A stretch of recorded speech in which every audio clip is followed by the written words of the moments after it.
गीता में अर्जुन को स्वयं भगवान कह रहे हैं कि उस परमेश्वर की शरण में जा, उसके लिए उन संतों के पास जा जो तत्वदर्शी हो। इसी प्रकार हजरत मोहम्मद को उनका अल्लाह कह रहा है कि कोई और पूर्ण परमात्मा है, उसको पाने के लिए उन तत्वदर्शी संत की तलाश कर।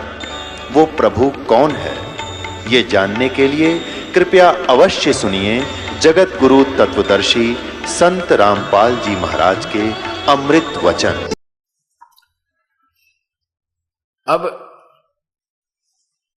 मिट्टी से बना हुआ जो प्याला है उसकी तुलना में ये इस्पात से बना हुआ प्याला काफी स्थायी है, लेकिन वास्तव में अविनाशी नहीं है। इसका भी विनाश होता है, जंग लगता है इस्पात को, लेकिन समय बहुत होता है। तीसरी धातु का कप बना हुआ सोने का, अब सोने को जंग नहीं लगता, उसका विनाश नहीं होता। ये एक एग्जाम्पल समझना। ये क्षर पुरुष यानी ब्रह्म ज्योति निरंजन तो मिट्टी से बना हुआ, चीनी वाली मिट्टी जो बोलते हैं सफेद, इससे बना हुआ ये कप मटेरियल, इस मटेरियल से बना हुआ शरीर समझो, और अक्षर पुरुष यानी परब्रह्म का, स्टील का, इस्पात का बना हुआ समझो, यानी इतना स्थायी समझो। और पूर्ण परमात्मा को सोने का शरीर युक्त, सोने का प्याला समझो, अर्थात उसका स्थायी शरीर इतना है। अब यहां कहा है कि ये गीता जी के अध्याय नंबर 15 के मंत्र 16 में तो दो भगवान बताए हैं, क्षर पुरुष और अक्षर पुरुष, और इन दोनों के शरीर भी नाशवान हैं और इनके अंतर्गत जितने प्राणी हैं उनके भी शरीर नाशवान हैं, ये भी जन्म मृत्यु को प्राप्त होते। आत्मा अमर है, आत्मा तो गधे की भी अमर है, आत्मा तो कुत्ते की भी अमर है, आत्मा मनुष्य की भी अमर है, लेकिन इसके साथ जो संकट, ये झंझट, जो दुख जुड़े हुए हैं, ये अंत पूर्ण परमात्मा के लोक में जाने से ही होगा, सतलोक में जाने से ही होगा। गीता जी अध्याय नंबर 15 के श्लोक 17 में कहा है, उत्तम पुरुष तु अन्य परमात्मा इति उदारते। ओए होए, कितना प्यारा ज्ञान दिया पवित्र गीता जी में कि इन क्षर पुरुष यानी ब्रह्म से, ज्योति निरंजन से, और अक्षर पुरुष अर्थात परब्रह्म से भी उत्तम पुरुष है तु अन्य। वो उत्तम पुरुष यानी सच्चा भगवान, श्रेष्ठ प्रभु तो कोई और है, इन दोनों से भी भिन्न है। परमात्मा इति उदारते। ए पुण्यात्माओं, इन पवित्र सदग्रंथों के एक एक श्लोक में और दो दो हिस्से बने हुए, इनके भी न्यारे न्यारे बहुत ही सुंदर अर्थ बनते हैं। परमात्मा इति उदारते, जिसको भगवान कहा जाता है। इस भगवान कहा जाता है, ये क्यों कहा? क्योंकि पुरुष का अर्थ प्रभु होता है। यहां परमात्मा क्यों कहा? जिसको परमात्मा कहा जा सकता है उसमें पुरुष बोला है। अब तत्व ज्ञान में यही निर्णय दिया जाता है कि पुरुष माने प्रभु और परमात्मा का अर्थ क्या होता है, भगवान किसे कहते हैं, भगवान की डेफिनेशन क्या है, परमात्मा की क्या परिभाषा है जो जिसको हम परमात्मा कह सकते हैं। वैसे तो प्रभु का अर्थ स्वामी होता है। स्वामी तो सभी हैं, कसाई है, कसाई के नीचे 4-5 नौकर है, वो उनका स्वामी है। और ऐसे ही स्टेट में कोई मंत्री है, उसके भी नीचे भी जो अन्य है वो उनका स्वामी है। इसी प्रकार स्वामियों में अंतर है। स्वामी सभी हैं, लेकिन वास्तव में जो स्वामी के क्या गुण होते हैं कि स्वामी वही कहलाता जो दुख ना दे, केवल सुख दे। भगवान उसे कहते हैं, भगवान उसे कहते हैं जो हमें यहां पर सभी पदार्थ उपलब्ध करवावे, खाने के, पीने की सारी व्यवस्था, ओढ़न पहनने की, गर्मी सर्दी से बचाए, और उसको भगवान कहते हैं जो हमें सभी सुविधाएं प्रदान करे और दुख ना दे, किसी प्रकार की भी पीड़ा हमें नहीं दे, उसे भगवान कहते हैं। वो परमात्मा कहलाता है। अब जैसे यहां काल के लोक में, हम ब्रह्म के लोक में रह रहे हैं और हमें यहां पर सभी सुविधाएं भी नजर आती हैं, कितनी अच्छी हवा चल रही है, वर्षा होती है, पौधे पेड़ फल फूल के युक्त पौधे उग जाते हैं, फलदार वृक्ष लगे हुए हैं, झरने बह रहे हैं, और काजू किशमिश के सेब संतरों के बाग बगीचे, ऐसे बढ़िया फल यहाँ पर लगे हुए हैं। पृथ्वी के अंदर से मीठा पानी हमें मिल रहा है, गर्मियों में ठंडा और सर्दियों में वही अंदर से गर्म निकलता है। तो हम सोचते हैं भगवान ने कमाल कर रखा है, देखो कितनी सुविधा दे रखी है, भाई भगवान ही है ये, तो क्या कमाल कर दिया। लेकिन परमात्मा हमें परमेश्वर ने आकर बताया है कि ये भगवान नहीं है, ये परमात्मा नहीं है, यहाँ का भगवान जिसको तुम भगवान मान रहे हो, नहीं, इसमें स्वार्थ निहित है, ये वास्तव में परमात्मा नहीं है। परमात्मा तो है क्योंकि कुछ भगवान जैसे लक्षणों युक्त है। भगवान में मैंने अभी बताया आपको कि भगवान उसे कहते हैं जो केवल सुख दे, सारी सुविधा दे और दुख कति नहीं दे। मृत्यु नहीं करे, किसी का बेटा नहीं मारे, किसी की बेटी नहीं मारे, किसी की मां नहीं मारे, किसी का बाप नहीं मारे, उसको भगवान कहते। खवावे प्यावे तो बढ़िया मार दे, फिर वो भगवान किसा हुआ, वो काहे का भगवान हुआ। इसीलिए इस पवित्र गीता जी के अध्याय नंबर 15 के मंत्र 17 में कहा है कि वो परमात्मा जिसे भगवान कह सकते हैं वो तो इन दोनों न्यारा है। उत्तम पुरुष है तो अन्य, वो इन दोनों से भी न्यारा परमात्मा इति उदाहरते, उसी को भगवान कह सकते हैं। वास्तव में वो परमात्मा है। कैसे? जैसे कसाई बकरे पालता है, और जब वो कसाई आता है उन बकरों के पास, बकरे उसको अपना मालिक मानते हैं, अपना भगवान मानते हैं कि देखो हमारे कितनी सुविधा दे रखी है हमारे मालिक ने, अच्छा आहार चरने को है, खाने को है, पानी पीने को है, छाया है। आता है जब वो ऐसे हाथ लगाकर देखता है, वो बकरे सोचते हैं ये मालिक हमें प्यार करता है, और वो कसाई देखता है ये कै किलो का हो गया मांस देखता है, और वो बकरे उसको चाटते हैं, प्यार देते हैं, ऐसे पैर फैलाकर उसकी गर्दन पर प्यार देने की चेष्टा करते हैं कि ये हमारा मालिक हमें बहुत सुविधा देता है।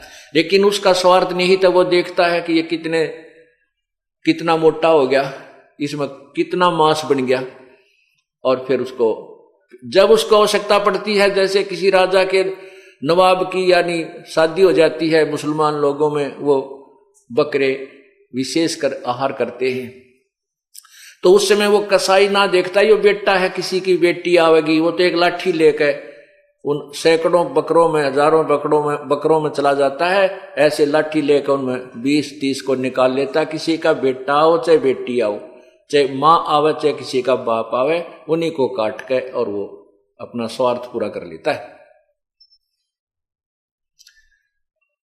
यही दशा यहाँ के भगवान की है।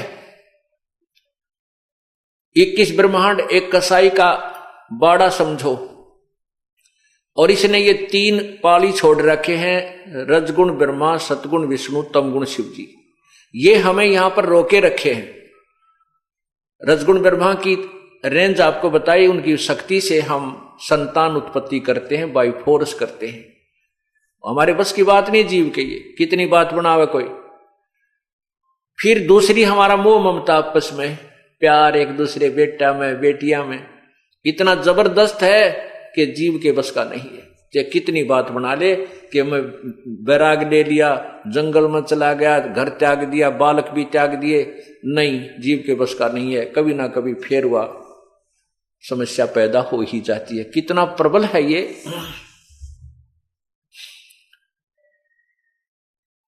जैसे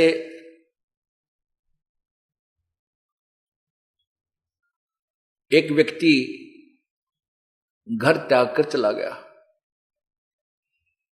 2 बच्चे थे, पत्नी थी, वैराग्य हो गया, जंगल में रहने लगा।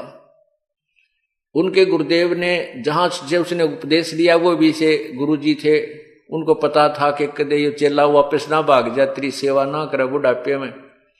इसलिए वो क्या करते थे कि उस व्यक्ति को अपने चेला बना करके कान कून पाड़ के जो भी व्यवस्था करते थे, तो उसको एक स्थान पर फिक्स रखा कर दे कि इस डेरे तो बाहर ना चला जा, कहीं ये फिर वापस घर की याद ना आ जाए इसको।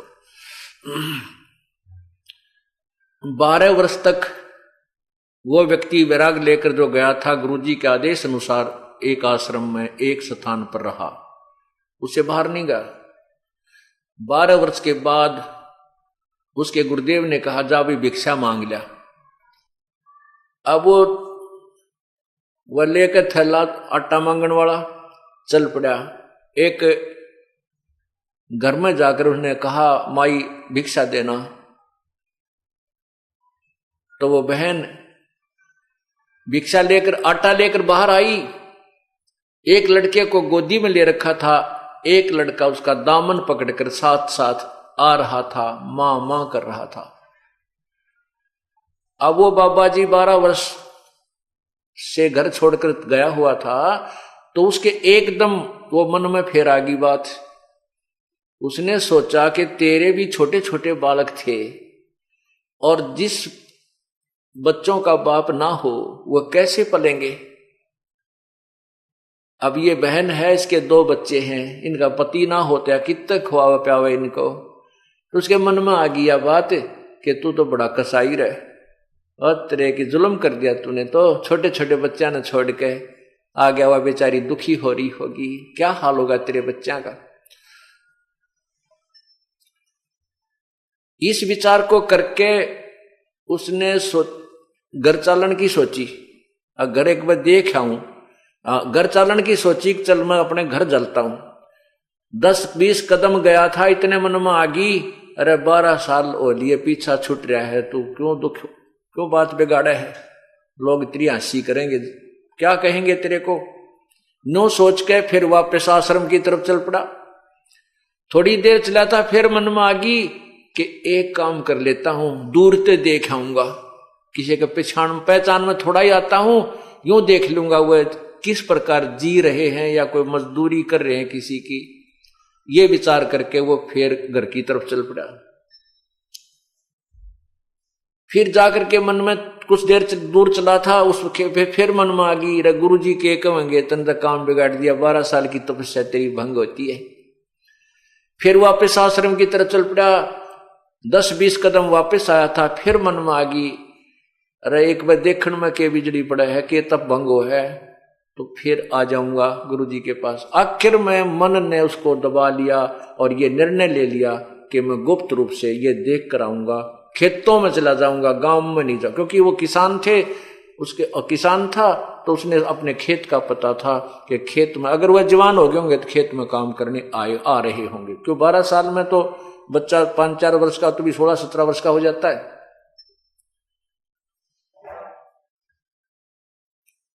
कहने का भाव ये है कि वो बाबा जी दाढ़ी बढ़ा रखी, केस के सिर के केस बड़े बड़े, एक बाबा के रूप में वो अपने खेतों की तरफ चल पड़ा। खेतों में उसकी पत्नी और उसका छोटा भाई अपने अपने खेतों में काम कर रहे थे। उसके छोटे भाई ने देखा, उसने उसकी चाल को और खेतों की तरफ आते हुई धुन को विचार करके अपनी भाभी से कहा कि ये जो आदमी आ रहा है ये मेरा भाई है। उसकी बाबा जी की पत्नी कहने लगी कि क्यों अब मजाक कर रहे हो, ईब की आवाज। 12 वर्ष हो गए उसने घर की याद नहीं आई, अब कैसे आएगा। वो कहने लगा मैं पक्का कह रहा हूं कि ये मेरा भाई है, उसकी चाल बता रही है। फिर वह बोली आ भी, उसकी पत्नी कहने लगी कि वो आ भी गया तो यहां रुके नहीं, इसका फायदा के। तो उसका देवर कहने लगा कि रोक तो मैं दूंगा, एक थोड़ी सी मेरी बात का सहयोग दे दे, इसको रख तो मैं लूंगा यहाँ पे। वह बोली जो तू कहेगा मैं उसी तरह तैयार हूं, बता के करना। वो कहने लगा कि ये तुम्हारे खेत में जो शीशम है, शीशम का वृक्ष है, ये आपके खेत में है 2 फुट और मैं इसने काटूंगा, ऐसे काटने लग जाऊंगा। नो को ये जोर जोर से ऊंची आवाज में कहूंगा कि ये मेरा खेत में है, मैंने पैमाइश करवा रखी है और ये हमारा वृक्ष है, मैं इसने काटूंगा, अपनी दरवाजे की जोड़ी बनवाऊंगा और आप इसका विरोध करना। देखते हैं जब बात बन जाता है। अब वो लेकर कवाड़िया जो हल्के सांस रखा करते हैं उससे उस वृक्ष को काटने लग गया। और वो जोर जोर से जो कहने लगी कि आपको शर्म नहीं आती है, हमारे खेत में देख लो 2 फुट के अंदर ये हमारे खेत में है और आप अपना कह रहे हो इस वृक्ष को। जब उसने बाबा जी ने देखा कि यो के झगड़ा हो रहा है, भाई मेरा है पत्नी मेरी है, ये किस बात पर झगड़ रहे हैं, उसने फसल के अंदर छुप कर बैठ गया, देखना चाहा, विचार सुनने चाहिए झगड़ा किस बात पे इनका। वो वृक्ष में फसल में छुप के जवार बाजरे बो रखे थे, बैठ कर सुनने लग गया उनकी कहानी। के कहानी है खूब सुनी ध्यान से। वो कह रही थी कि देख सरेआम अंगा कर रहा है, हमारे साथ जबरदस्ती कर रहा है, हमारे खेत में वृक्ष है इसको काट रहा है, तो इसलिए काट रहा है ना कि मेरे सिर पर दड़ी नहीं है। आज तेरा भाई होता तो इसका हाथ नहीं लगा सकता था, तो जबरदस्ती करता है हमारे साथ, तने हमारा सारा लूट लिया, हमारे को उभरने नहीं देता। और वो फिर कहता कि मैं तो काटूंगा, न्योय काटूंगा, कर ले के करेगी। तो फिर बाबा जी बना देखा गया, न्यो बोला रे एकली नहीं है, आ लिया हूं मैं भी। न्यो बोला एकली मत समझना, मैं भी आ गया हूं, और तुम्हारे वृक्ष ने कैसे काट लेगा। अब वो कहने लगा उसका भाई कि बाबा जी तुम्हारे बीच में मत आवे, हमारा घर का मामला है, तू जाता रहना, तुने गढ़ दूंगा। नो बोला रहा मैं बाबा जी नहीं भाई, तेरा यो खेत वाला हूं मैं, इस शीशम वाला हूं मैं। नो बोला मेरा भाई तेरे कैसा बोली बूच नहीं था, उसका दाढ़ी थी न मूछ थी, मैं कैसे मानू तू भाई है ना, यू गांव मानने कर ले पंचायत। खेत में एक नाई आ रहा था दूसरे किसान के बाल काटने के लिए, उसके पास गया, कहने लगा भाई नाई के मैं वो फलाना आदमी हूं जो बाबा जी बन गया था, और भाई मारा तो नाश कर दिया इस भाई ने, तू मेरी दाढ़ी काट दे और ये बाल काट। तो नाई ने कर दिया 2 मिनट में काम उसका, वह दाढ़ी भी काट दी और मुंड भी मुंड दिया। जब आगे खड़ा हो गया ने बोला देख अब पहचान दे कौन हो रही करूंगा पंचायत। फिर तक कौड़ी भर ली, आइए मेरा भाई, आइए मेरा भाई, भाई गलती होगी कोई बात ना, ये तेरा खेत रहा और या तेरी शीशम रही, माफ कर दे। मैंने पकड़ा दिया, अगले भाई मारिए जोटा एक में काल का लाग रहा हूं दुखी पा। तो कहने का भाव ये है कि वो परमात्मा कबीर जी कहते हैं कि ये जो सतोगुण है इसकी इतनी जबरदस्त पावर है कि इसके अधीन ये जीव ना तक संतान छोड़ सकता, ना संपत्ति त्याग सकता। इतनी जबरदस्त इसके अंदर ममता भर दी जाती है, ये जीव के बस की बात नहीं है। और परमात्मा कहते हैं मन के मारे बन गए बन तज बस्ती मां, कह कबीर मैं क्या करूं ये मन तय माने ना। अब देखो मन कौन है, ये काल है, ये ज्योति निरंजन है, और इसके ज्योति मन के हाथ में ये सब रिमोट है ब्रह्मा विष्णु महेश का, इनको चलाने का और सभी जीवों का। तो ये तो आपको समझाया कि भगवान विष्णु की जो शक्ति है, भगवान विष्णु का जो सतोगुण है, ये हमारे आपस में ममता बनाए रखता है, जिसके कारण हम एक दूसरे से दूर नहीं हो सकते। एक और उदाहरण देता हूं। एक बार मैं वहां छुड़ानी जाते थे, एक आश्रम है छुड़ानी में गरीबदास जी महाराज, जहां पर परमात्मा कबीर जी ने आकर के गरीबदास जी को दर्शन दिए थे, वो उसी गांव में। तो वहां हमारे पूज्य गुरु जी जाते थे, और हम भी उस समय जब गुरु जी वहां जाते थे तो हम भी उनके साथ वहां जाते थे। वहां पर भी ऐसे ही 3 दिन का समागम हुआ करता था, कभी एक दिन का भी होता था। तो वहां कुछ बाबा जी आया करते लाल कपड़े वाले। एक दिन 4-5 जने बैठे बैठे आपस में बतला रहे, बातें कर रहे थे। ये दास भी वहां उनके पास बैठ गया जाकर। जब तक मुझे नाम देने का आदेश नहीं था, ना कोई सत्संग करने का आदेश था, मैं अपना भक्ति करता था और वहां सेवा के लिए अपने गुरुजी के पास जाता था। बैठा बैठा सुन रहा था, तो वो बाबा जी बुजुर्ग से थे, वो आपस में कहने लग रहे, भाई एक कह रहा है दूसरे को कि तू कैसा संत है, तू कैसा बैरागी है, तू अपने घर जाता है और घर वालों को ये भिक्षा के पैसे देकर आता है। वो कहता तू भी तो जाता है, क्यों बातें बनाता है। वो तीसरा इस प्रकार सभी ने आखिर में यह कह दिया, भाई यह तो बस की बात नहीं। एक बात तो है, यदि घर वाले हमने पीट देने फिर तो मुंह हट सके, ना मुंह हटता ही नहीं। यदि बालक हमारी पिटाई कर दे तो मुंह हट सकता है उनसे, ना तो कतई नहीं हटता। भाई महीने 20 दिन में जाने को दिल कर ही जाता है, और 100-200 रुपये होते न सोचा घर वालों को दे आवा। उनमें से एक कहने लगा, भाई मेरे साथ वो काम भी हो लिया और ममता फिर भी नो की।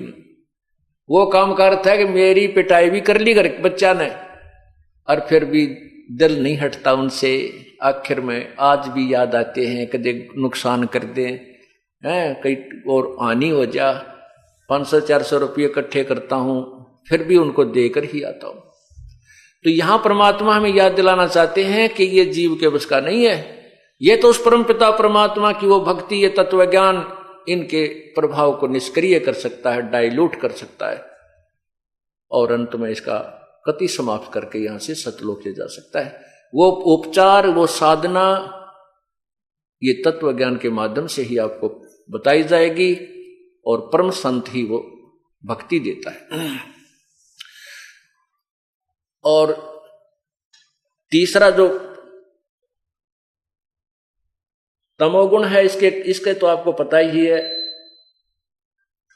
जरा सी कवासुनी होती है, भाई न भाई मार देता है, आपस में रिश्तेदारियों की गोलियां चल जाती हैं, और अंत में कोई किसी ना किसी कारण से ये जीव का अंत हो जाता है। यानी क्रोध इतना जबरदस्त हो जाता है कि जीव उसमें नहीं देखता ये तेरा भाई है, तेरा बाप है, तेरी मां है। ये जीव के बस का नहीं, ये तमोगुण यानी भगवान शिव जी की शक्ति का प्रभाव है। अब प्रश्न चल रहा है कि 3 भगवानों का न्यारा न्यारा निर्णय, 3 प्रभुओं का। ब्रह्म ये क्षर पुरुष है, जी किस ब्रह्मांड का मालिक है, और इस एक ब्रह्मांड में ब्रह्मा विष्णु महेश केवल एक एक विभाग के प्रभु हैं, ये भी भगवान है। अब यहां थोड़ी सी परिभाषा आपको प्रभु की बताना चाहता हूं कि प्रभु किसे कहते हैं। प्रभु माने स्वामी, मालिक। अब जैसे एक किसी भी विभाग को ले लीजिए, उसमें सभी साहेब होते हैं। जैसे हौलदार साहब पुलिस विभाग को ले लेते हैं, थानेदार साहब, डीएसपी साहब, एसपी साहब, और फिर आईजी साहब, फिर डीजी साहब, और इनसे ऊपर फिर गृह मंत्री साहब, फिर मुख्यमंत्री साहब, फिर प्रधानमंत्री साहब।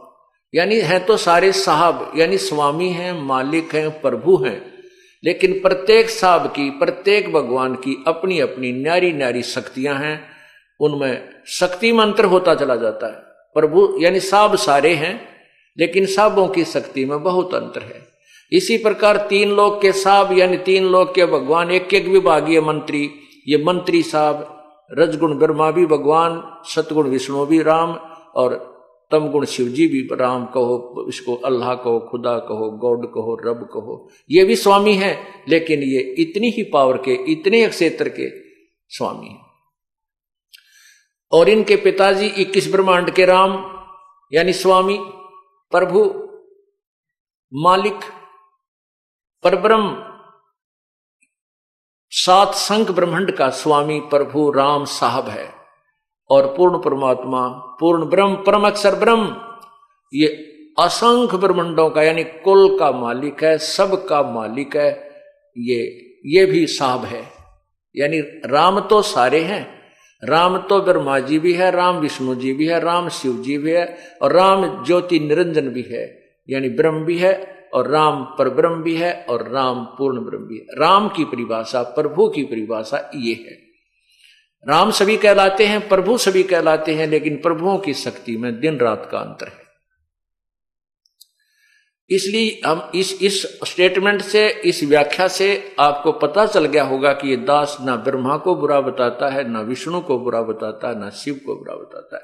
लेकिन ब्रह्मा को ब्रह्मा बताता हूं, विष्णु को विष्णु बताता हूं, शिव को शिव बताता हूं, ये इनकी सतीथि बताता हूं, जैसे मंत्री को मंत्री बताता हूं, मुख्यमंत्री को मुख्यमंत्री बताता हूं, प्रधानमंत्री को प्रधानमंत्री बताता हूं। आपको और हमको पहले क्या ज्ञान था कि हमारे को एक राज्य के मंत्री को प्रधानमंत्री फिट कर रखा था कि प्रधानमंत्री सिद्ध कर रखा था। वो हमारी थ्योरी उस एक राज्य के मंत्री को प्रधानमंत्री मानकर हम इस पर पूर्ण आश्रित थे। ब्रह्मा विष्णु महेश को हम पूर्ण परमात्मा मानते थे। ये हमारे ज्ञान की कमी थी। और भगवान इतने ही हैं जितने आज थे, पहले भी इतनी शक्ति युक्त हैं। आज हम किसी को कहते हैं ना प्रारंभ में कि भाई ब्रह्मा विष्णु महेश से ऊपर और पावर है, कोई मानने को तैयार नहीं, क्योंकि हमारे अंदर इनकी महिमा इतनी घर कर चुकी है कि हम इन तो ऊपर किसी न मानते नहीं शक्तिशाली। जैसे आज से सन 1947 से पहले जो हिंदुस्तान की जो स्थिति थी, हमारे यहाँ एजुकेशन नहीं थी, शिक्षा नहीं थी, और उस समय जनसाधारण जनता की एक इतना ज्ञान था कि गांव में कोई भी टॉप पहन का आ जाता ना अधिकारी, तो सब ने क्या करते, गांव वाले साहब आ रहे हैं भाई, पानी वाला साहब आ रहा है, पानी वाला साहब अर्थात इरिगेशन डिपार्टमेंट का साहब आ रहा है। अब हमने खुद, मुझे भी जब तक मैं इस दास ने इसी बात से प्रेरित होकर ये जूनियर इंजीनियर का डिप्लोमा किया था कि हम इतने बैकवर्ड इलाके में रहते थे, गोहाना तहसील, कि हमें ये नहीं मालूम था यो नहर के जो अफसर आते हैं ये कौन कौन कैसे होते हैं। हम तो जो भी टॉप पहन का जाता गांव वाले ने साहब आ रहा है, पानी वाला साहब आ रहा है, तो ये नहीं पता था कौन साहब है, उसकी कितनी पावर है। और दास का जो किसान परिवार में जन्म था, कभी कभी गाय भैंस चराने के लिए पाली भी जाते थे। गांव में हमारे में फ्लड बहुत आती थी, इसलिए वर्षा के दिनों में केवल नहर ही ऐसा स्थान होता था जहां पर पशु चराए जाते थे। नहरों पर पशु चराना तो नहर विभाग वालों को मानने नहीं, वो नहीं चराने देते थे, उनके चालान काट देते थे, पकड़ कर थाने में मतलब ले जाते थे, चालान काट डरा देते थे। तो हम भाग जाते थे, आ जाता ना कोई टॉप पहन के, तो हम पाली थे, बालक थे, छोटे छोटे, स्कूल में जाते थे, बीच में छुट्टियों में पाली अन्य भी होते थे जो नौकर रखे होते थे हमारे घर वालों ने, उसके साथ साथ फिर हमारे को भी भेज देते थे, क्योंकि उस समय एक सीमित स्थान पर पशु चराने होते थे नहर के आसपास। तो सब भाग जाते थे, नहर का साहब आ गया, भाग जाते थे। उसके जाने के बाद फिर पशुओं को ले आते। कहने का भाव ये है कि हम इतने इलिटरेट थे, हमारे घर वाले भी, हमारे गांव वाले भी, यानी सभी एक क्षेत्र के, केवल एक गांव के नहीं, कि हमें ये नहीं मालूम था ये साहब कितनी पावर का है। अब हमें सब, उस समय हमारी ऐसी स्थिति थी, और उस समय हम डीसी को एक सुप्रीम पावर माना करते, डीसी को एक सुप्रीम पावर मानते थे। गांव वाले ने कहा कि में भी बात होती कि डीसी लाग रहा है, तू के डीसी लाग रहा है, तेरा बाबू के डीसी लाग रहा है, यानी डीसी तो ऊपर पावर, फिर किसी की मान्या नहीं करते, कोई शक्ति और भी है। इसी हमारे मन में धारणा हो रही थी। एक उदाहरण है, एक समय एक चुटकुला आ रहा था एक अखबार में, उसमें एक समय कोई मंत्री, मुख्यमंत्रियों के ऊपर कोई घोटाले का केस हो गया और उनको कोई सजा की तैयारी होगी। पेपर में पहले दिन आया था कि इनको सजा पक्की होगी। तो चुटकुले में किसी ने प्रश्न कर रखा था कि भाई ये प्रधानमंत्री, राष्ट्रपति अगर ये ऐसी गलती कर दें क्या इनकी भी सजा हो जाएगी? तो उत्तर था ये कि डीसी लाग रहे हैं, इनकी भी सजा हो जाएगी। इनकी सजा क्यों ना होगी, ये कि डीसी लाग रहे हैं। अर्थात उसके मन में ये समझाना था कि हम डीसी को प्रधानमंत्री और मुख्यमंत्री, राष्ट्रपति से भी ऊंचा मान रहे थे।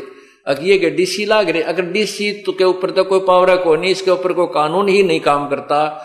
हमारे मन में उस इलिटरेशन के कारण, अज्ञानता के कारण ये घर कर चुका था कि डीसी सुप्रीम पावर है, और वह हमारे अंदर जमा हो रही थी। अब वही स्थिति इस तत्व ज्ञान, आध्यात्मिक ज्ञान के विषय में आज पूरे समाज की स्थिति है, पूरे विश्व की स्थिति है।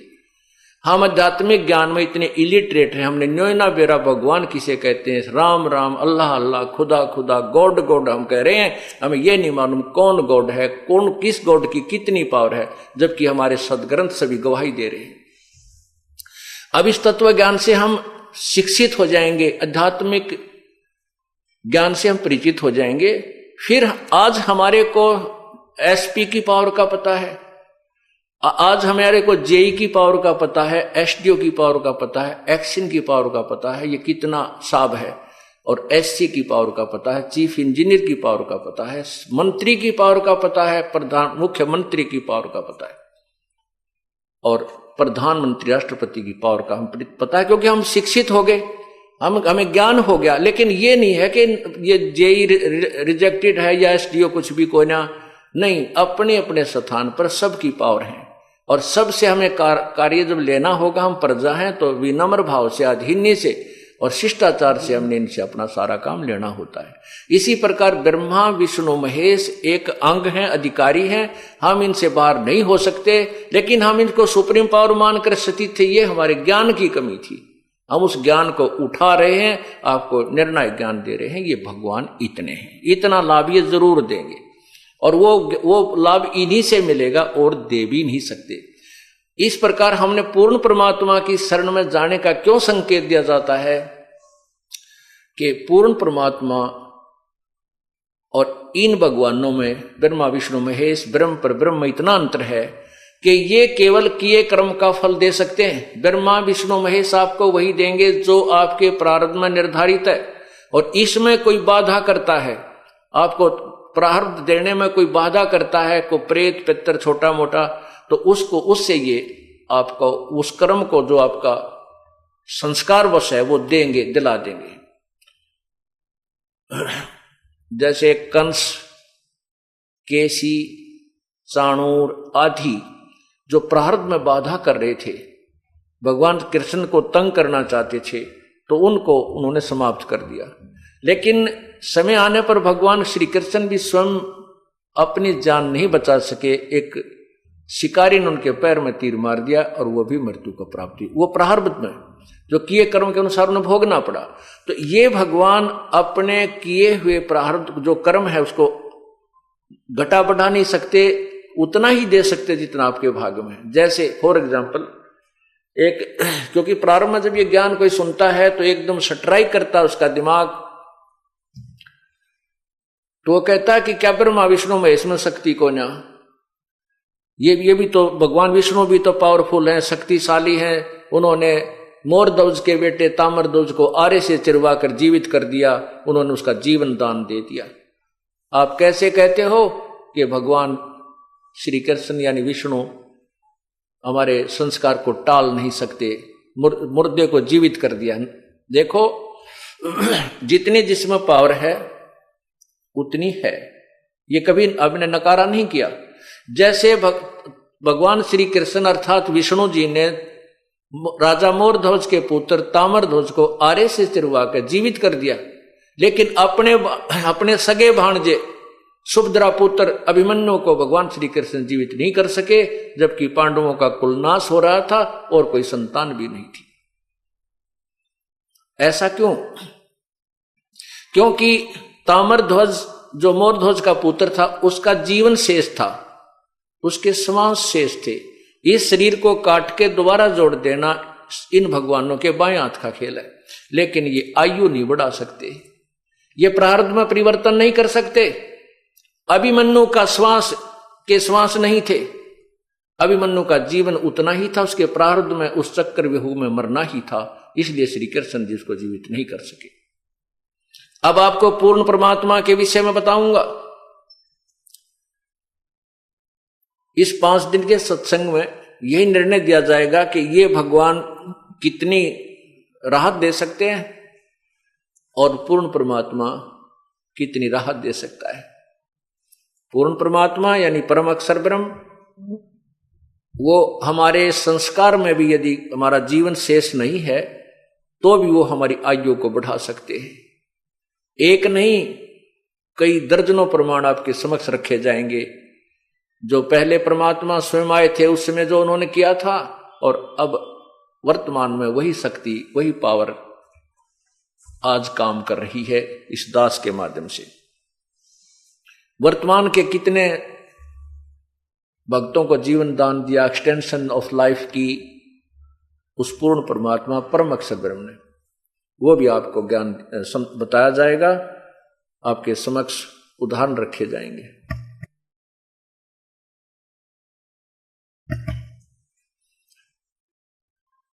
अब प्रसंग चल रहा है कि परमात्मा कौन है, कैसा है, उसकी सचीथी क्या है। अब आप समझ गए कि परमात्मा राम कहो चाहे अल्लाह कहो, गॉड कहो, प्रभु कहो, उसको खुदा कहो, ये एक शक्ति बोधक शब्द है और ये सभी राम हैं। जिसमें जितनी पावर है वो उतने ही भगवान हैं। अब पवित्र गीता जी के अध्याय नंबर 15 मंत्र नंबर 17 में कहा है कि उत्तम पुरुष तु अन्य परमात्मा इति उदाहरते, जिसको भगवान कहा जा सकता। वास्तव में जो परमात्मा वो उत्तम पुरुष यानी श्रेष्ठ परमात्मा भगवान तो कोई और ही है, वही परमात्मा कहलाता है। अब सतलोक के अंदर उस परमात्मा का अपना साम्राज्य है। वहां जाने के बाद आपको वो सुविधाएं जो यहां नहीं है, उन सुविधाओं की हम तुलना भी नहीं कर सकते। वहां पर ऐसे आहार खाने को आपको मिलेंगे एक तत्व से बने हुए, नूरी तत्व से। जैसे यहां तो सब 5 तत्व से है, आम है, सेब है, संतरा है, काजू है, किशमिश है, हमारा शरीर है, पशु है, पक्षी है, ये सभी 5 तत्व से बना हुआ आहार हमें मिलता है और 5 तत्व का शरीर है। इसमें मिट्टी, हवा, अग्नि, पृथ्वी आदि ये 5 मिलाकर के आकाश, ये कितनी व्यवस्था किस ढंग से यहां की गई है हम इसमें देख भी नहीं पा रहे हैं। मिट्टी कहाँ है, इसमें वायु किस है, पानी कहाँ है। इसी प्रकार नूर एक तत्व है, उस एक तत्व से एक तेज से हमारे को वहां शरीर भी मिलेगा और उसी नूरी एक तत्व के वहां पर सब आहार मिलेंगे। यहां से सुंदर सेब संतरे होंगे, काजू किशमिश और मीठा आहार होगा। वहां अमृत शब्द हमने सुना है। अमृत यानी अति स्वादिष्ट पेय पदार्थ, अति स्वादिष्ट आहार, उसको अमृत कहते हैं। अमृत जैसा मीठा है। तो वो तो टेस्ट भी नहीं है यहां पर।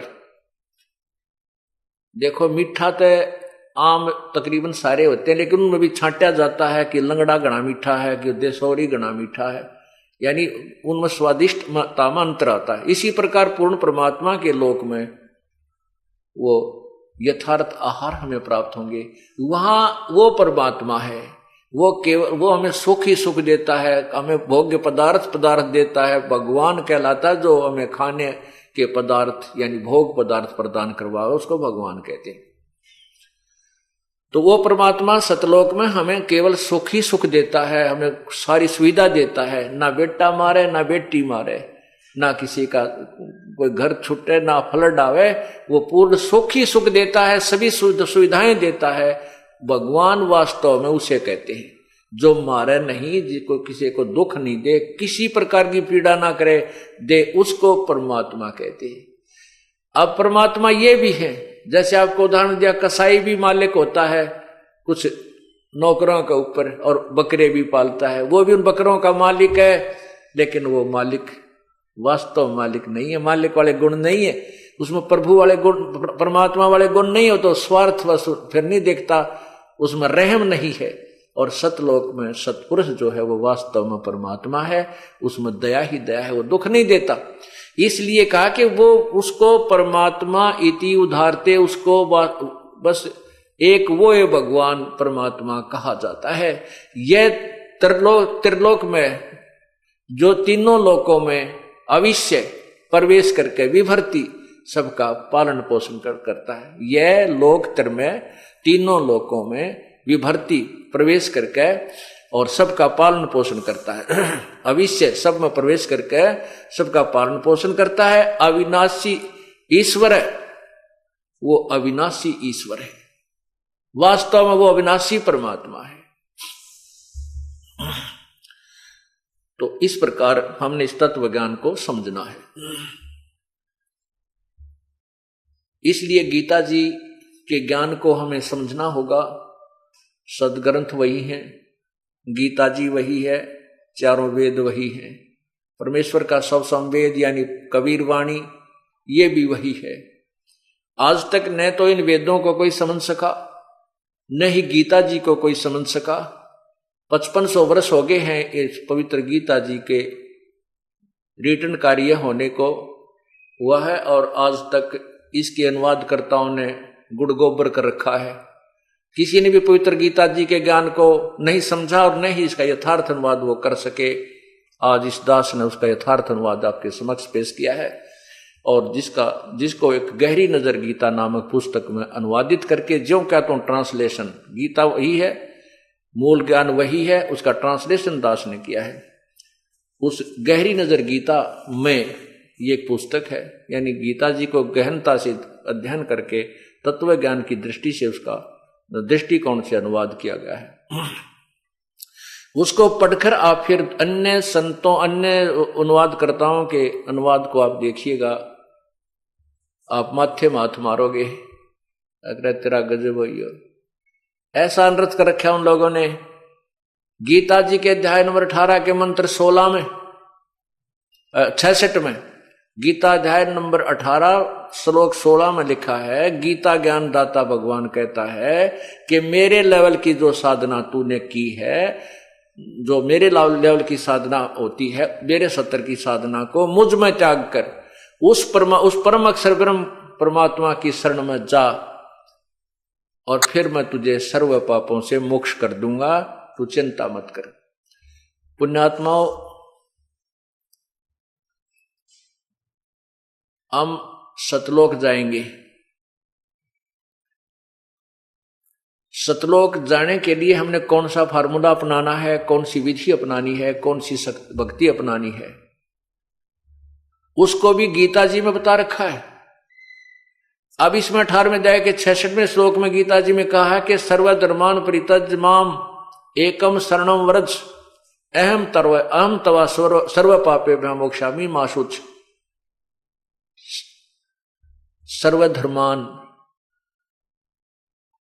सर्वधर्मान परित्यज, मेरे लेवल की सभी धार्मिक पूजाओं को मुझ में त्याग कर, मेरे को देकर, एकम शरणम व्रज। एकम माने जिसके बराबर दूसरा ना हो, अद्वितीय परमात्मा, उसकी तुलना में कोई नहीं है, परम अक्षर ब्रह्म। जैसे गीता जी के अध्याय नंबर 8 के मंत्र 3 में खुद गीता ज्ञानदाता प्रभु कह रहा है कि वो परम अक्षर ब्रह्म है, और 8वें अध्याय के ही 8, 9, 10 श्लोक में कहा है कि उस परमात्मा की भक्ति करता हुआ जो अंत समय में शरीर छोड़कर जाता है तो उसी को प्राप्त हो जाता, उस देव परम पुरुष को प्रकाश होता है, जो प्राप्त होता है, जो सूर्य की तरह तेजो में है। 8वें अध्याय के 7वें और 5वें श्लोक में अपने बारे में कह रहा है कि मेरी साधना करता है वो मुझे प्राप्त होता है। 8वें अध्याय के 13वें श्लोक में लिखा है कि मेरा एक ओम नाम है, मेरा एक ओम नाम, ओम अक्षर है मुझ ब्रह्म का, उसको जो अंतिम सांस तक जाप करता छोड़ के जाता है, शरीर त्याग कर जाता है, तो अंत समय में मुझे प्राप्त होता है। उस परमात्मा की शरण में जाने के लिए क्या संकेत किया कि तत्वदर्शी संतों की खोज करो, फिर वो तत्वदर्शी संत तुम्हें जो ज्ञान बताएं उस विधि से साधना कीजिए, फिर उस परम पिता परमात्मा को प्राप्त हो जाओगे। उसके लिए फिर क्या बता संकेत दिया गीता जी में, गीता ज्ञानदाता ने 17वें अध्याय के 23वें श्लोक में क्या लिखा कि ओम तत्सत, ओम तत्सत, ओम तत्सत ये एक मंत्र है ब्रह्मणे। ओम तत्सत ये त्रिविध समर्थ है, ब्रह्मण है त्रिविध समर्थ है, उस पूर्ण परमात्मा, ब्रह्मण माने पूर्ण परमात्मा, जो गीता जी ज्ञानदाता से अलग कोई प्रभु है, परम अक्षर ब्रह्म। उस परम अक्षर ब्रह्म की भक्ति के लिए 3 मंत्र का जाप है, ओम तत्सत। ओम तो अपना बता दिया 8वें अध्याय के 13वें श्लोक में कि मेरा नुज ब्रह्म का तो केवल एक ओम मंत्र है, जो गीता ज्ञान दाता कह रहा है, उसका अंतिम सांस तक जाप करेगा तो मुझे प्राप्त होगा। उस परमात्मा के पाने का ये 3 मंत्र का जाप है। ओम तत्सत, ओम ब्रह्म का है और तत् ये परब्रह्म का, तत् सांकेतिक है, ये तत् नहीं, सतपूर्ण ब्रह्म का है, परम अक्षर ब्रह्म का। ये तत् और सत गीता जी में गुप्त रखे, सांकेतिक है, ये गीता ज्ञानदाता को पता नहीं। इसके लिए तो कहा कि उस तत्वदर्शी संत की खोज कर वो बताओगा तीनों मंत्रों के गुप्त रहस्य को। फिर जैसे वो उसकी उस 3 मंत्र का जाप है और उसकी मंत्र की जाप की विधि भी 3 प्रकार की है। ओम तत्सत इति ब्रह्मणे तिर्वद समर्थ है। ओम तत्सत जो है ये 3 मंत्र का जाप है और ये पूर्ण परमात्मा का, इसकी 3 प्रकार की विधि सिमरण करने की है। जैसे ये दास आपको बताता है, सतनाम में 2 मंत्र होते हैं, एक ओम होता है, एक तत् गुप्त है।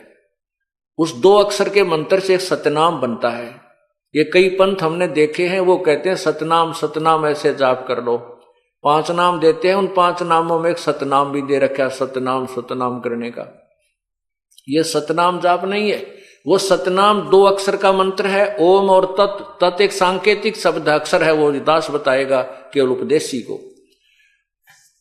तो उस 2 अक्षर के मंत्र को सतनाम कहते हैं। और तीसरा मंत्र और है, वो सारनाम कहलाता है, वो पूर्ण परमात्मा की प्राप्ति का है। तो यहां जो गीता जी अध्याय नंबर 18 के मंत्र 66 में जो कहा है गीता ज्ञानदाता ने कि सर्वधर्मान परित्यज माम एकम शरणम व्रज, मेरे लेवल की जितनी धार्मिक पूजाएं हैं, जैसे हम यज्ञ करते हैं, धर्म करते हैं, ये 5 यज्ञ करते हैं, ओम नाम का जाप जो आपको दिया जाता है सतनाम के साथ में, तो ये परब्रह्म, ये ब्रह्म की पूजा है, साधना है। तो इस साधना करके हमने सतलोक जाना है, और इसका जो हमारे ऊपर कर्जा है ब्रह्म का, इसके लोक में हम रह रहे हैं, इसको, इसकी पूजा, ओम नाम का जाप और ये यज्ञ धर्म इसी को दे देंगे। ये हम क्या करते रहे अभी तक, जो भी ओम नाम का जाप हमने किया, यह गवन किया, उस स्वर्ग में महास्वर्ग में खा के खर्च करके उस होटल में अपनी पूंजी समाप्त करके फिर 84 लाख यूनिया आ जाते, हम कंगाल के कंगाल रह गए और ये हमें बाहर नहीं जाने देता। अभी इसने विधि बता दी है, जैतने उस परमात्मा की शरण में जाना है तो मेरे लेवल की जो पूजा वह करनी पड़ेगी साधना, और मेरे को छोड़ जाना। फिर मैं तुझे गधे कुत्ते सुअर नरक में नहीं डालूंगा, मैं तुझे इन जो पाप तेरे ऊपर बने हुए इनसे मोक्ष कर दूंगा, मेरा कर्जा दे दे, मैं तुझे बंधन मुक्त कर दूंगा, वैसे नहीं करूंगा। मेरे लेवल की जो पूजा है, सर्वधर्मान परित्यज माम, मेरे लेवल की सब पूजाएं मुझे देकर एकम शरणम व्रज, एकम जिसके बराबर दूसरा ना हो, अद्वितीय परमात्मा की शरण में व्रज माने जा। गीता ज्ञान दाता तो कह रहा है कि उसकी शरण में जा, और गीता जी के अनुवादकर्ताओं ने व्रज का अर्थ कर दिया आजा, मेरे पूजाओं को मेरे में छोड़कर मेरी शरण में आ जा। अरे भले आदमी, अर्जुन उसकी शरण में पहले था ना ही, आण की कसर रहेगी। वो तो खुद कहता मैं तेरी शरण हूं, मैं तेरा शिष्य हूं, तो मुझे जो से कहेगा न्यू कर लूंगा, मुझे यथार्थ ज्ञान दे दे। अब इन गीता ज्ञान दाताओं ने कति गलत अनुवाद कर रखा है, गीता ज्ञान अनुवाद करने वालों ने कति गलत अनुवाद कर रखा है वर्ज का अर्थ, और आना लिख रखा है जबकि जाना होता। गो अंग्रेजी वर्ड है गो, उसका अर्थ जाना होता है, और गो का अर्थ कोई आना करता है वो मूर्ख है, वो परिचित नहीं है उस शब्द के अर्थ से। और ऐसे अनुवाद हमारे गीता जी के अनुवाद करता थे, ऐसे अनुवाद किए हैं, वर्ज माने जाना, यानी गो माने जाना का अर्थ आना कर रखा है। अरे थारे बलाओ थरा, और बड़े आचार्य यार मैं ऋषि पता नहीं के पदवी पाएगे, क्यों? अंधा में अंधे हाथ पकड़ रहे थे, अंधे की बागई अंधे ने मारे कौन बतासी। तो वर्ज माने जाना होता है। आप उठाकर देख लीजिए गीता जी के आज तक के जितने अनुवाद करता है सबने आना किया हुआ है। तो फिर ये कहता है कि जब तू मेरे जो ओम नाम का जाप और ये साधना मुझे दे देगा, मेरा धन मेरा, तो फिर मैं तुझे सर्व पापे भा मोक्षामि मां शुच, मैं तुझे सब पापों से मुक्त कर दूंगा, तू चिंता मत करे। तो पुण्यात्मा, इस प्रकार हमने इस तत्व ज्ञान को समझना है। और ये तत्व ज्ञान कैसा बताया है? और ज्ञान सब ज्ञानड़ी, कबीर ज्ञान सो ज्ञान, जैसे गोला तोब का इब करता चले मैदान। ये तत्व ज्ञान एक बार इस जनसाधारण बुद्धिमान लोगों के पास पहुंच गया, पूरे विश्व में जय जयकार हो जाएगी कबीर परमात्मा की, क्योंकि हम सब एक पिता की संतान हैं। ना कोई हिंदू अलग है, ना कोई मुसलमान न्यारा है, ना कोई सिख भिन्न है, ना कोई ईसाई अलग है। हम एक पिता की संतान हैं। हम धर्म के कारण ही बढ़ते चले गए, क्योंकि आत्मा को परमात्मा की चाह है, और जिसने भी कोई ज्ञान देना चाहा है, जिससे कुछ हमें राहत मिलनी प्रारंभ हुई, हम उसी संत के पीछे लग गए। उसी के अनुयायियों को फिर अलग से नाम रख दिया गया। किसी के अनुयायियों को मुसलमान कहने लगे, किसी के अनुयायियों को ईसाई कहने लगे, जैसे किसी के अनुयायियों को और दूसरा नाम धर दिया, हिंदू कहने लगे, सिख कहने लगे।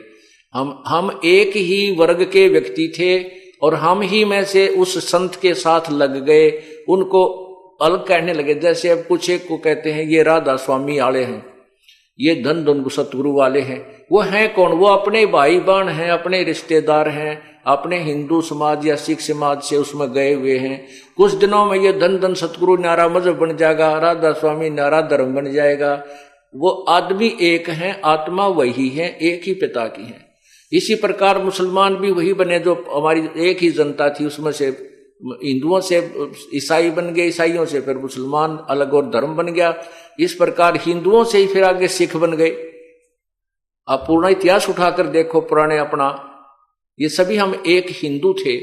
हिंदुओं में से जैसे गुरु नानक देव जी ने आकर के परमात्मा ने आकर के गुरु नानक देव जी को अपना सौधाम दिखाया, कबीर जी ने।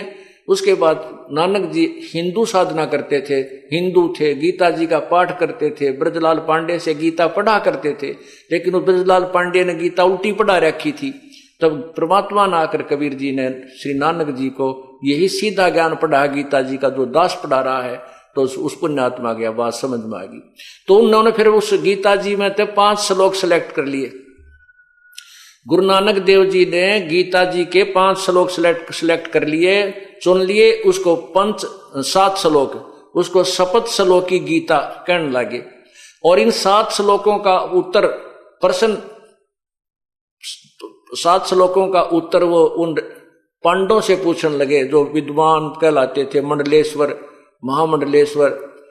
वो 7 श्लोक कौन कौन से थे? वो तत्ब्रह्म कौन है, गीता जी का ज्ञान किसने दिया है, इस तरह ये 7 श्लोक इसमें छांट लिए कि वो 15वें अध्याय के 17वें श्लोक में वो परमात्मा कौन है जो सबसे उत्तम है, जो गीता ज्ञानदाता से भी अलग है। तो इन बातों का उत्तर, गुरु नानक देव जी के प्रश्नों का उत्तर उन पंडितों के पास नहीं था, पंडितों के पास नहीं था। तो उसके बाद यथार्थ ज्ञान को समझकर कुछ अनुयायी हो गए इन हिंदुओं में से ही श्री नानक साहिब के। आगे चल के उन्हीं के फिर वंशज बढ़ के अलग से एक समुदाय बन गया। समुदाय का नाम एक धर्म धर दिया। धर्म वही है जिसमें धार्मिकता हो, चाहे उसको हम हिंदू कहें, उस समुदाय का नाम चाहे हिंदू रख लें, चाहे मुसलमान रख लें, चाहे ईसाई रखें, चाहे सिख रखें, उनमें गुण ये होने चाहिए जो चोरी नहीं करे, ठगी नहीं करे, शराब मांस तमाकू नहीं छुए, ना पीवे, ना प्यावे, ना कोई बुराई करे, ना वो कोई हत्या हिंसा करे, और भक्ति शास्त्र का अनुसार करे, तो वो धार्मिक व्यक्ति है। फिर उस समुदाय का नाम आप कुछ भी रख सकते हैं, वही मान्य होगा, लेकिन उनके कर्म बढ़िया होने चाहिए। तो कहने का भाव ये है हमारा कि उस परमात्मा ने ये जो हम जो साधना करते थे, उस साधना के आधार पर हम डिवाइड हो गए। पूर्ण परमात्मा ने आकर के हमें इस तत्व ज्ञान से परिचित कराया, और ये निर्णायक ज्ञान हमारे को उसी परमेश्वर ने बताया। अब प्रसंग चल रहा है कि वो परमात्मा कौन है, कैसा है, कहां रहता है, और